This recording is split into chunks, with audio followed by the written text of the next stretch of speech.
ఎస్తేరు 7వ అధ్యాయము. రాజును హామానును రాణి అయిన ఎస్తేరు నద్దకు విందునకు రాగా, రాజు, ఎస్తేరు రాణి, నీ విజ్ఞాపన ఏమిటి? అది నీకు అనుగ్రహింపబడును. నీ మనవి ఏమిటి? రాజ్యములో సగము మట్టుకైనను నీకనుగ్రహించిదనని 2వ నాడు ద్రాక్షారసపు విందులో ఎస్తేరుతో అనెను. అప్పుడు రాణి అయిన ఎస్తేరు ఈలాగూ ప్రత్యుత్తరమిచ్చెను. రాజా, నీ దృష్టికి నేను దయ పొందిన దాననైన ఎడల రాజువైన తమకు సమ్మతి అయితే నా విజ్ఞాపనను బట్టి నా ప్రాణమును, నా మనవిని బట్టి నా జనులను నాకు అనుగ్రహింపబడుదురుగాక. సంహరింపబడుటకును హతము చేయబడి నశించుటకును నేనును నా జనులను కూడా అమ్మబడిన వారము. మేము దాసులముగాను దాసురాండ్రముగాను అమ్మబడిన ఎడల నేను మౌనంగా నుందును. ఏలి అనగా, మా విరోధిని తప్పించుకున్నటకై మేము రాజువగు తమర్ని శ్రమపరచుట యుక్తము కాదు. అందుకు రాజైన అహష్వేరోసు ఈ కార్యం చేయుటకు తన మనసు దృఢపరుచుకున్నవాడెవడు? వాడేడి అని రాణియగు ఎస్తేరును అడుగగా, ఎస్తేరు, మా విరోధేగు ఆ పగవాడు దుష్టుడైన ఈ హామానే అనెను. అంతటా హామాను రాజు ఎదుటను రాణి ఎదుటను భయాక్రాంతుడాయెను. రాజు ఆగ్రహముంది ద్రాక్షారసపు విందును విడిచి నగరు వనమునకు పోయెను. అయితే రాజు తనకు ఏదో హాని చేయనుద్దేశించినని హామాను తెలుసుకుని రాణి అయిన ఎస్తేరు ఎదుట తన ప్రాణము కొరకు విన్నపం చేయుటకే నిలిచెను. నగరు వనంలో నుండి ద్రాక్షారసపు విందు స్థలమునకు రాజు తిరిగి రాగా, ఎస్తేరు కూర్చుండియున్న శయ్య మీద హామాను బడియుండుట చూచి, వీడు ఇంటిలో నా సముఖము ఎదుటనే రాణిని బలవంతము చేయునా అని చెప్పెను. ఆ మాట రాజునట రాగానే బంటులు హామాను ముక్కుమునకు ముసుగు వేసిరి. రాజు ముందర నుండి షండులలో హర్బోనా అనునకుడు, ఏలినవాడా, చిత్తగించుము, రాజు మేలు కొరకు మాటలాడిన మొర్దెకైని ఉరితీయుటకు హామాను చేయించిన 50 మూరల ఎత్తుగల ఉరికొయ్య హామాను ఇంటి యొద్ద నాటబడి ఉన్నదనగా, రాజు దానిమీద వాని ఉరితీయుడని ఆజ్ఞ ఇచ్చెను. కాగా హామాను మొర్దెకైకి సిద్ధం చేసిన ఉరికొయ్య మీద వారు అతనినే ఉరితీసిరి. అప్పుడు రాజు యొక్క ఆగ్రహము చల్లారెను. ఎస్తేరు 8వ అధ్యాయము.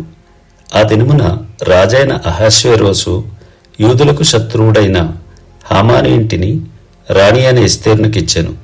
ఎస్తేరు మొర్దెకై తనకు ఏమి కావలెనో రాజునకు తెలియజేసిన మీదట అతడు రాజు సన్నిధికి రాగా, రాజు హామాను చేతిలో నుండి తీసుకునిన తన ఉంగరమును మొర్దెకైకి ఇచ్చెను. ఎస్తేరు మొర్దెకైని హామాను ఇంటి మీద అధికారిగా ఉంచెను. మరియు ఎస్తేరు రాజు ఎదుట మనవి చేసుకుని అతని పాదముల మీద పడి అగాగీయుడైన హామాను చేసిన కీడును, అతడు యూదులకు విరోధముగా తలించిన యోచనను వ్యర్థపరచుడని కన్నీళ్లతో అతని వేడుకొనగా, రాజు బంగారు దండమును ఎస్తేరు తట్టు చాపెను. ఎస్తేరు లేచి రాజు ఎదుట నిలిచి, రాజువైన తమకు సమ్మతి అయిన ఎడలను తమ దృష్టికి నేను దయపొందిన దాననైన రాజువైన తమ ఎదుట ఈ సంగతి యుక్తముగా తోచిన ఎడలను, తమ దృష్టికి నేను ఇంపైన దాననైన ఎడలను రాజువైన తమ సకల సంస్థానములలో నుండి యూదులను నాశనం చేయవలనని హమ్యదాత కుమారుడైన అగాగీయుడగు హామాను వ్రాయించిన తాకీదుల చొప్పున జరగకుండునట్లు వాటిని రద్దు చేయుటకు ఆజ్ఞేయుడి. నా జనుల మీదికి రాబోవు కీడును, నా వంశం యొక్క నాశనమును చూచి నేను ఎలాగూ సహింపగలనని మనవి చేయగా, రాజైన అహష్వేరోసు రాణి అయిన ఎస్తేరునకును యూదుడైన మొర్దెకైకిని ఇలాగూ సెలవిచ్చెను. హామాను ఇంటిని ఎస్తేరునికిచ్చి ఉన్నాను. అతడు యూదులను హతము చేయుటకు ప్రయత్నించినందున అతడు ఉరికొయ్యి మీద ఉరి తీయబడెను. అయితే రాజు పేరట వ్రాయబడి రాజు ఉంగరముతో ముద్రింపబడిన తాకీదును ఏ మానవుడును మార్చజాలడు. కాగా మీకిష్టమైనట్లు మీరు రాజునైన నా పేరట యూదుల పక్షమున తాకీదు వ్రాయించి రాజు ఉంగరముతో దాన్ని ముద్రించుడి. సీవాను అను 3వ నెలలో 23వ దినమందు రాజు యొక్క వ్రాతగాండ్రు పిలువబడిరి. మొర్దెకై ఆజ్ఞాపించిన ప్రకారమంతయు యూదులకును హిందూ దేశము మొదలుకొని కూసు దేశం వరకు వ్యాపించి ఉన్న 127 సంస్థానములోనున్న అధిపతులకును అధికారులకును ఆయా సంస్థానములకును దాని దాని వ్రాతను బట్టి దాని దాని భాషను బట్టి తాకీదులు వ్రాయబడిను. రాజైన అహాస్వేరోసు పేరట తాకీదులు మొదకై వ్రాయించి రాజు ఉంగరంతో ముద్రించి గుర్రముల మీద అనగా రాజనగరు పనికి పెంచబడిన బీజాస్వముల మీద అంచెగాండ్ర నెక్కించి ఆ తాకీదులను వారి చేత పంపెను. రాజైన అహస్వేరోసు యొక్క సంస్థానములన్నిటిలో ఒక్క దినమందే అనగా ఆదారు అను 12వ నెల 13వ దినమందే ప్రతి పట్టణమునందుండు యూదులు కూడుకొని తమ ప్రాణములు కాపాడుకొనుటకు ఆయా ప్రదేశంలో నుండి తమకు విరోధులకు జనుల సైనికులనందరినీ శిశువులను స్త్రీలను కూడా సంహరించి హతము చేసి నిర్మూలపరిచి వారి వస్తువులను కొల్లపెట్టుటకు రాజు యూదులకు సెలవిచ్చినని దాని యందు వ్రాయబడెను. మరియు ఈ తాకీదుకు ప్రతులు వ్రాయించి ఆయా సంస్థానములోని జనులకు అందరికీ పంపించవలననియు యూదులు తమ శత్రువుల మీద పగ తీర్చుకున్నటకు ఒకనొక దినమందు సిద్ధముగా ఉండవలననియు ఆజ్ఞ ఇయ్యబడెను.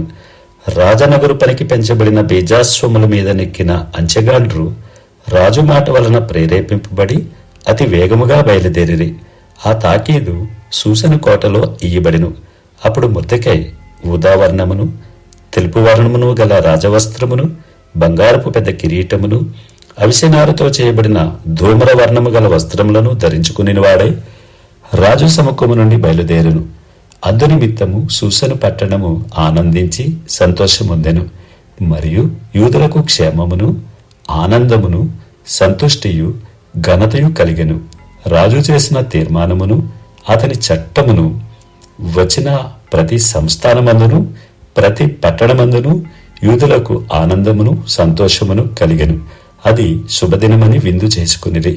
మరియు దేశజనులలో యూదుల ఎడల భయము కలిగెను కనుక అనేకులు యూదుల మతము అవలంబించిరి. ఎస్తేరు 9వ అధ్యాయము.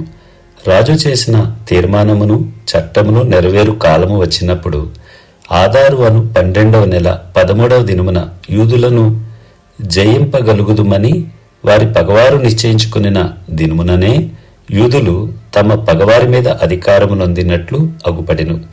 యూదులు రాజైన అహస్వేరోసు యొక్క సంస్థానములన్నిటిలో నుండి పట్టణముల యందు తమకు కీడు చేయవలనని చూచిన వారిని హతము చేయుటకు కూడుకొనిరి. వారిని గూర్చి సకల జనులకు భయము కలిగినందున ఎవరునూ వారి ముందర నిలవలేకపోయిరి. మొర్దెకైని గూర్చిన భయము తమకు కలిగినందున సంస్థానముల యొక్క అధిపతులను అధికారులను ప్రభువులను రాజు పని నడిపించువారును యూదులకు సహాయము చేసిరి. మొర్దెకై రాజు యొక్క నగరులో గొప్పవాడాయను. ఈ మొర్దెకై అనువాడు అంతకంతకు గొప్పవాడొకటి చేత అతని కీర్తి సంస్థానములన్నిటి యందు వ్యాపించెను. యూదులు తమ శత్రువులనందరినీ కత్తివాత హతము చేసి వారిని నాశనము చేసి మనసు తీరా తమ విరోధులకు చేసిరి. సూసను కోట యందు యూదులు 500 మందిని చంపి నాశనము చేసిరి.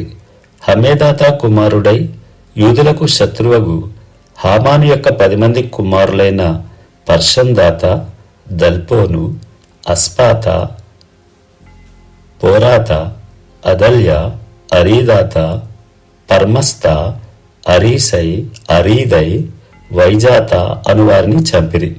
అయితే కొల్ల సొమ్ము వారు పట్టుకొనలేదు. ఆ దినమున సూసను కోట యందు చంపబడిన వారి లెక్క రాజునకు తెలియజెప్పగా రాజు రాణి అయిన ఎస్తేరుతో యూదులు సూసను కోట యందు 500 మందిని హామాను యొక్క 10 మంది కుమారులను బొత్తిగా నాశనం చేసి ఉన్నారు.